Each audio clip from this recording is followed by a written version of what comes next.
Jaima Pandical. For today's video, I will share to you my final vlog in History Time. There are 7 topics which are path of peace and man's search of meaning, claro em recto and the Rizal Bill, the Rizal Law which is RA 1425 and its predicament, no limitangere, el filibusterismo, the vision of Father Rodriguez, and by telefono or por telefono, and lastly is mi ultimo adios.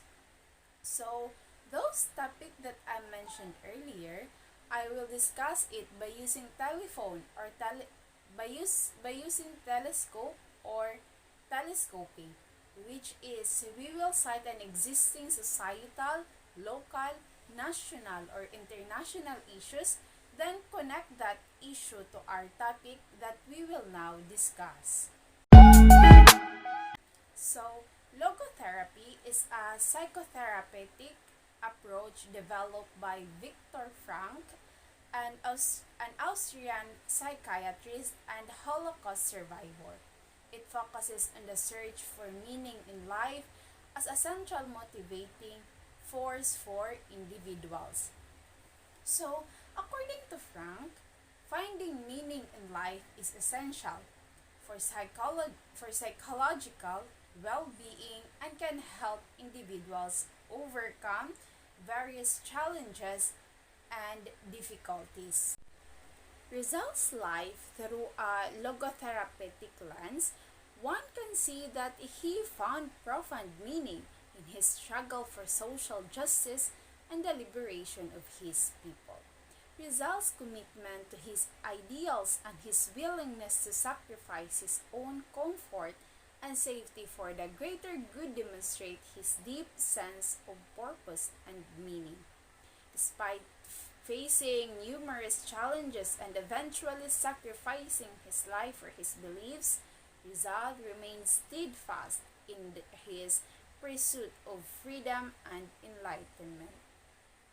Rizal's writings often delve into existential themes such as the search for identity, the nature of human suffering, and the importance of personal responsibility. The connection between historical violence and the contemporary violence is complex and multifaceted. While it is challenging to draw direct parallels between specific instances of violence from different periods, there are certain underlying factors and dynamics that can contribute to the perpetuation of violence across time. It is important to note that violence is a deeply rooted and pervasive issue that has manifested differently throughout history and continues to do so in the present day. One significant connection between historical and contemporary violence lies in the existence of structural and systemic violence. These forms of violence are deeply embedded in social, political, and economic systems and often result in the marginalization, oppression, and suffering of certain groups or individuals.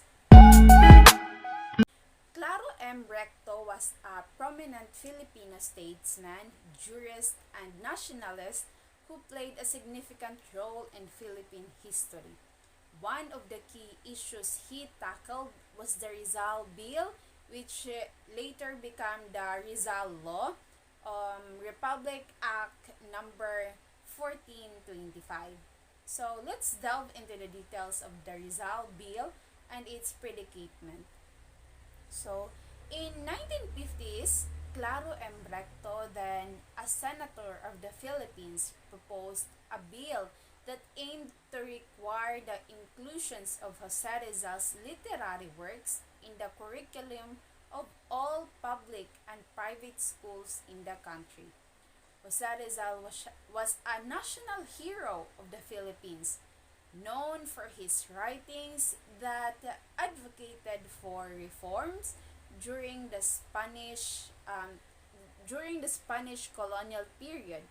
Recto's intention behind the bill was to promote nationalism and instill a sense of patriotism among Filipino students by exposing them to Rizal ideas and writings. So, Rizal's story can serve as a source of inspiration for students. His intelligence, resilience, and courage in the face of adversity can motivate students to pursue their own goals, stand up for what they believe in, and strive for excellence in their studies and personal endeavors. Rizal's life and works often form part of the curriculum in Philippine schools and universities. Studying Rizal can enhance students' academic engagement, particularly in subjects such as literature, history, social science, and language studies. It provides opportunities for interdisciplinary learning and the development of critical analysis, research, and writing skills. Although Rizal lived during the Spanish colonial period, many of the issues he confronted remain relevant today. His idea on nationalism, social justice, education, and human rights can be applied to contemporary situations. In the novel El Filibusterismo, written by Jose Rizal, Izagani is one of the main characters who advocates for better treatment of students. Izagani expresses his concerns to a group of priests and suggests that students should be treated with more respect and understanding. However, the priests respond by saying that the students themselves should change first.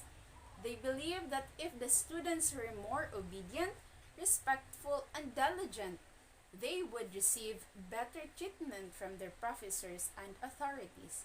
In response to the priest's argument, Isagani reminds them of the harsh consequences that students face when they stand up against their professors' unfair practices in modern times. So, Isagani implies that the current educational system does not provide a favorable environment for students to voice their concerns or challenge the authority of their professors without facing severe repercussions. This exchange highlights the tension between the desire for change and the resistance to it within the individual system. It reflects the broader societal issues and power dynamics present during the time the novel was written, shedding light on the struggles faced by students who seek justice and fair treatment in their pursuit of education.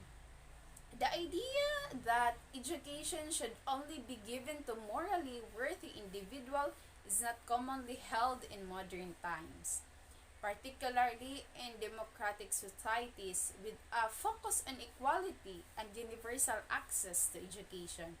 The concept of education as a fundamental right and a tool for social mobility has gained widespread recognition.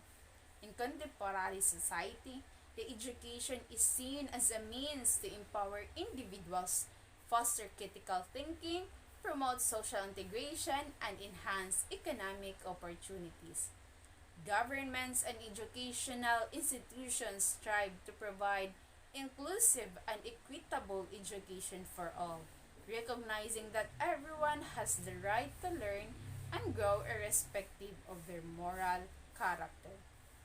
However, it is important to acknowledge that there can still be debates and challenges regarding the quality and accessibility of education, including issues related to socioeconomic disparities, educational resources, and marginalized communities.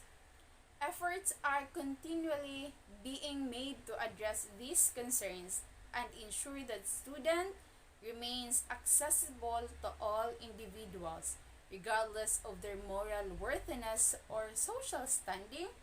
Revenge is a significant theme in the novel El Filibusterismo by Dr. Jose Rizal.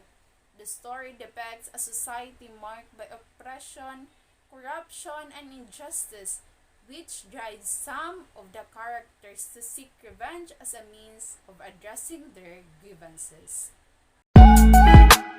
La Vision del Fray Rodriguez, or The Vision of Friar Rodriguez, is a satire written by Philippine national hero by Dr. Jose Rizal. Pictures a conversation between Saint Augustine and the Augustinian priest Friar Jose Rodriguez to counter the effects of Noli Me Tangere, especially those from Father Jose Rodriguez. Jose Rizal wrote A La Vision del Fray Rodriguez, or The Vision of Father Rodriguez, through a small pamphlet. He used his pen name Dimas Alang, or Cannot Be Touched, and made it a satire with a simple plot. This satire, La Vision del Fray Rodriguez by Jose Rizal, pictures a conversation between Saint Augustine and the Augustinian priest Friar Jose Rodriguez. The saint criticized the priest on his beliefs and actions which oppose the priesthood. He also reveals the priest's abusive actions performed using the Catholic Church name. Saint Augustine goes into great length of criticizing the friar's deficiency in understanding Christian teachings and doctrines. To punish him, Saint Augustine attacks his stubbornness combined with stupidity through writing so that the world will laugh at him. Por Telepono, or By Phone, is a play written by Philippine national hero Jose Rizal.